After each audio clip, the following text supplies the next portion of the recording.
This is Annette Liechti, interviewed by Danny Knight on April 25th, 2010. Thank you very much for coming all the way from England My pleasure. for this interview, and thank you for telling me about the events you witnessed in World War II.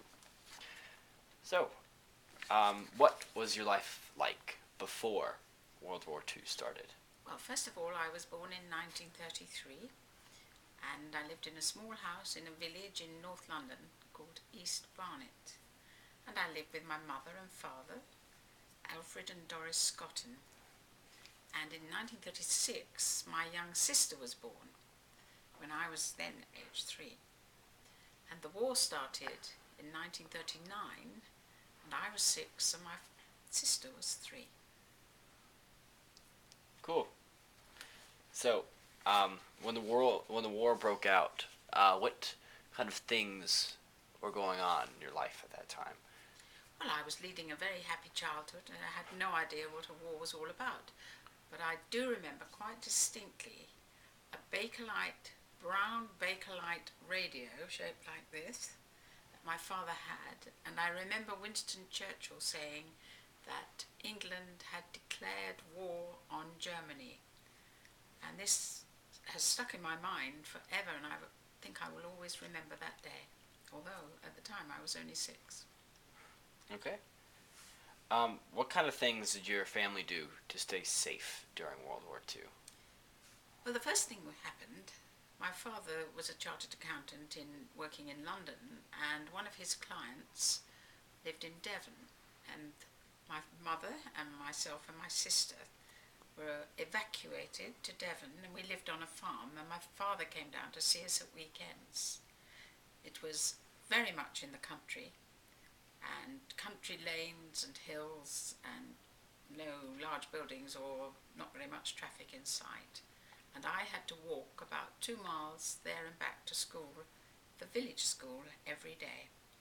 It was just a little school with a few children, and I do remember a big log fire burning in the winter time. My sister had to walk with us, but of course she was too young to go to school at the time. Cool. So, about when did you move into the city of London? I never lived in the city, I lived in North London. Okay. But we moved back from Devon about 15 months after arriving there, because I think my parents felt the bombing threat wasn't so much, and maybe the war would end soon. So we came back home again. And do you want to know about things that happened then? Yes, I would love to. Well, we were warned about the bombs, and my father was an air raid warden. And that meant he had to help, not every day, but some days patrol the streets after dark and make sure that nobody had even a chink of light showing through their window. And if that was so, they'd have to knock on the door and ask people to really draw their curtains or turn the lights off. And we were warned about the fact that we might be bombed by the Germans, and quite often my sister and I slept in a little cupboard under the stairs, as my parents felt that was the safest place for us to be. And I remember lying on a shelf with my sister the other end of the shelf quite a few nights. But that wasn't very comfortable, so my father dug a hole in the garden called a dugout, and he put metal over the roof and then covered it with earth. And that was an escape should we have to run from the house or shelter from the bombs, but I don't recall ever having to use it. And we also had a metal dining room table. I think it was called an Anderson shelter. I can't quite remember that. And in there we had mattresses and suitcases packed ready in case our house was bombed and we had to make a hasty retreat. Awesome. So, what was the food like when you were there? Because I'm sure there was some sort of rationing involved. There was rationing, and we had a ration book, and I think you were allowed 1 egg a week. I mean, I wasn't really old enough to be doing the cooking, so I don't remember exactly, but I do remember that I was allowed a quarter of a pound or 4 ounces of sweets a week. And sometimes I was very lucky and my aunties would give me their ration so I could have a few more, and my sister as well. And we used to walk up the road to a little sweet shop and choose our ration, and that was a great and very exciting thing to do. Okay. So were you always in North London throughout all of World War II? Well, apart from the time I spent in Devon, and then a year or two later my parents decided, I was 10 at the time and my sister was 7, they decided that the bombing was becoming a real threat, and so they took us to a place called Cheltenham, which is in Gloucestershire, and we were evacuated from home. Not exactly the same as a lot of other children who were taken to a railway station with luggage labels round their neck with their name on, and they were put on trains, maybe whole schools at a time, and evacuated into the countryside where they lived with families that would take them in. Some had a wonderful time. They'd never been to the country, and others, of course, were very homesick. But my parents took my sister and myself to Cheltenham, where my father had another client who owned a small guest house or a small hotel, and we stayed there for a few days while they looked for a family that would take us in. Would you like to know about the family?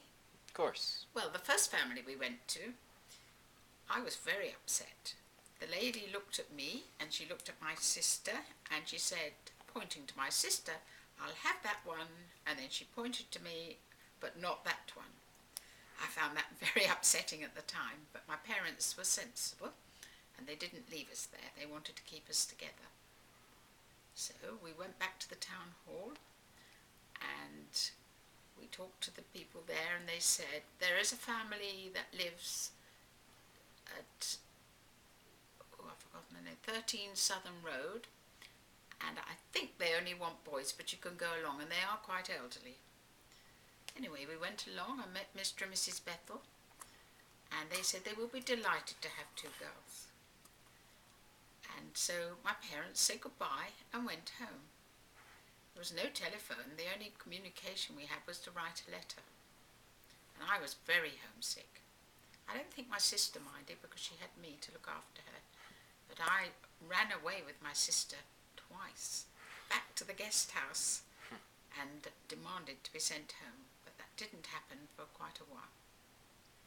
What types of things did you do at the countryside to keep yourself occupied? Well, we used to climb the hills because we were in the country just outside Cheltenham, and we used to climb the hills and run around with some of the other children. But of course I had to go into Cheltenham for school. We went to Pate's Grammar School, and my sister was also there in the junior department. And sometimes we'd go and watch the Cheltenham races.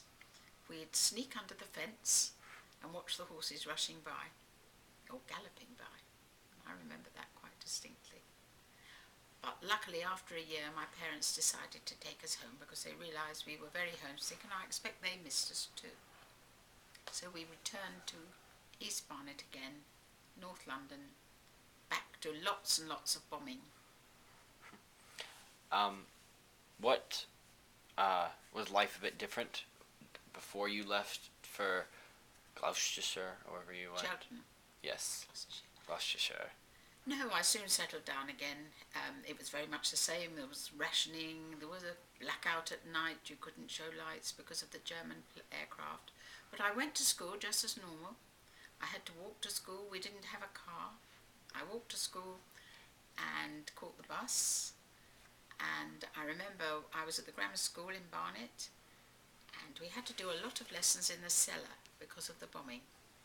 In fact, I remember taking some exams in the cellar, which perhaps weren't very good conditions. They certainly would be frowned upon nowadays. So, the war ended in 1945. Yes. And so, do you remember when it ended? Oh yes, I remember. I can remember the victory celebrations held in the road, and we had, every road had tables up and the party, and people pooled their food, and there was a lot of rejoicing. Cool. Yeah. So, with this whole experience, do you think it's kind of with the rationing, for instance? Has it made you kind of appreciate more things now that? Oh yes, I certainly do, but life's changed a lot now. We didn't have a telephone, we didn't have a car, we didn't have central heating. I don't think I really missed them because I didn't know about them at the time, but I would miss them now. And I think it made me appreciate home because I was very homesick when I was sent away, and I imagine a lot of children were affected that way as well. Okay, awesome.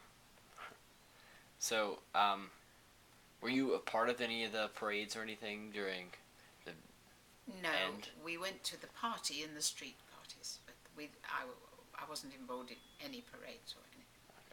And I do remember that nearby where I lived, a place called Trent Park, Hess, who was a German, was kept prisoner there.